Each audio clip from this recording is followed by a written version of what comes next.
அர்ச்சிஸ்ட அந்தோணியார் வணக்க மாதம் 18ஆம் நாள். வெங்காயத்தின் புதுமை. அர்ச்சிஸ்ட அந்தோணியார் சபையின் ஒழுங்கு பிரகாரம் வயல்களின் லீலி புஷ்பங்களை உடுத்தி வானத்தின் பறவைகளை போஷித்து வரும் வல்லமை பொருந்திய சர்வேசனுடைய கிருபாய் கடாட்சத்தையே தம்முடைய மடத்து சவரட்சணைக்காக எப்போதும் நம்பியிருப்பார். அநேக சமயங்களில் மடத்தில் ஒன்றுமில்லாமல் இருப்பதும் உண்டு. அப்படியே சாப்பாட்டுக்கு ஒன்றும் அகப்படாத ஒரு நாள் அர்ச்சிஸ்ட அந்தோணியார் ஒரு பக்தியுள்ள ஸ்திரீயிடம் சொல்லி அவளுடைய தோட்டத்திலிருந்து ஏதாவது மரக்கறி பதார்த்தங்களை அனுப்பும்படி கேட்டுக்கொண்டார்.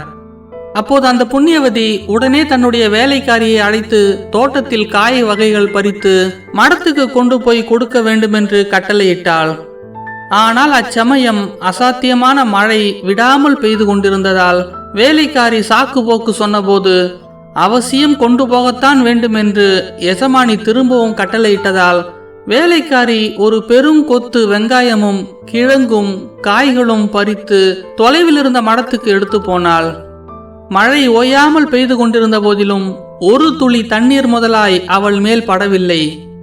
அவள் திரும்பி வந்தபோது நடந்த அற்புதத்தை தன் எஜமானியிடம் சொல்ல இருவரும் சுவாமிக்கு நன்றியறிந்த தோத்திரம் பண்ணினார்கள். அந்த புண்ணியவதியின் குமாரன் ஒரு மடத்து சிரேஷ்டராய் இருந்தவர். வெகு சந்தோஷத்தோடு இந்த அற்புதத்தை பற்றி அடிக்கடி பேசி வருவார்.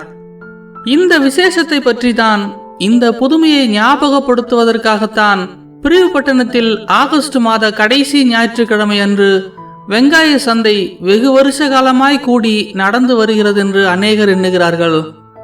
அர்ச்சிஸ்டருடைய சரித்திரத்தை எழுதினவர் இந்த புதுமையை பற்றி பேசும்போது வேலைக்காரர் வேலைக்காரிகள் தங்கள் எஜமான்களுக்கு கீழ்ப்படிந்து அவர்கள் தங்களுக்கு இடும் கட்டளைகளை நல்ல மனதோடு நிறைவேற்றினால் அவர்களுக்கு இவ்வுலகத்திலேயே சர்வேஸ்வரன் வெகுமதி அளிப்பார் என்று எழுதி வைத்திருக்கிறார். இந்த காலத்திலோ வேலைக்காரரும் பிள்ளைகளும் எஜமான்கள் பெரியவர்கள் என்கின்ற எண்ணம் இல்லாமல் இருக்கிற காலமாய் இருக்கின்றது. பரலோகத்தையும் பூலோகத்தையும் படைத்த சேசுநாத சுவாமியே கீழ்ப்படிந்து நடந்தார்.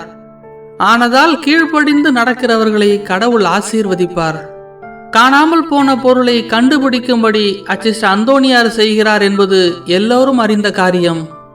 அவருக்கு இந்த வரம் எப்போது சுவாமி அளித்தார் என்றால், அவர் மடத்தில் இருந்த ஒரு நவ சந்நியாசி மடத்தில் இருக்க மனதில்லாமல் அதை விட்டு ரகசியமாய் ஓடி போகும்போது அவர் எழுதி வைத்திருந்த பிரசங்க பிரதிகளையும் திருடி கொண்டு போய்விட்டார்.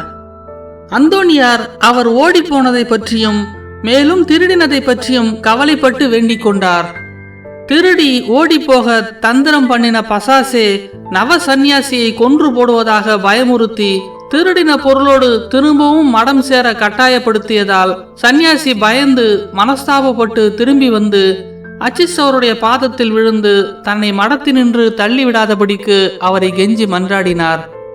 அக்காலம் முதல் இக்காலம் வரைக்கும் காணாமல் போன பொருளை கண்டறிய அர்ச்சிஸ்ட அந்தோணியார் உதவி புரிந்து வருகிறார்.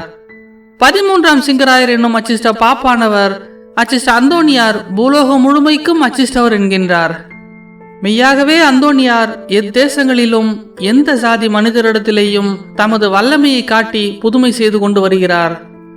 ஆனால் அவர் இவ்வுலகத்தில் எளியவர்களையும் தாய் தகப்பனற்ற பிள்ளைகளையும் சகலராலும் கைவிடப்பட்டவர்களையும் விசேஷ விதமாய் நேசித்தவராதலால் இப்போதும் அவருடைய மன்றாட்டுக்களை கேட்கும் நாமும் விசேஷமான பிரகாரம் எளியவர்களுக்கும் அனாதை பிள்ளைகளுக்கும் சகலராலும் கைவிடப்பட்டவர்களுக்கும் நல்ல மனதோடு நம்மாலான உதவி செய்யும்படி சித்தமாயிருக்கின்றார். அப்படி நாம் செய்வோமேயானால் நாம் அவரை கேட்கும் அனுகிரகத்தை தவறாமல் கட்டளையிடுகிறார். ஆனதால் நாம் அவருடைய சலுகையை தேடி நமது ரட்சணித்துக்கும் அச்சிஷ்டத்தனத்துக்கும் அவசியமான வரங்களை அவரிடத்தில் கேட்க கடவோம். ஜெபம்.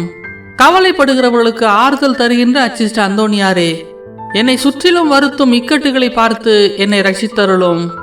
அவைகளை நான் நல்ல மனதோடு சகிக்கும் கிருபை செய்யும். என் ஆபத்துகளில் என்னை ஒருபோதும் கைவிடாமல் காப்பாற்றும். நாங்கள் எங்கள் கவலை துன்பங்களில் சுவாமிக்கு பிரமாணிக்கமாயிருந்து நித்திய மோட்சானந்த ஆறுதலுக்கு பாத்திரவான்களாகும்படி எங்களுக்காக மன்றாடி அருளும். ஆமேன்.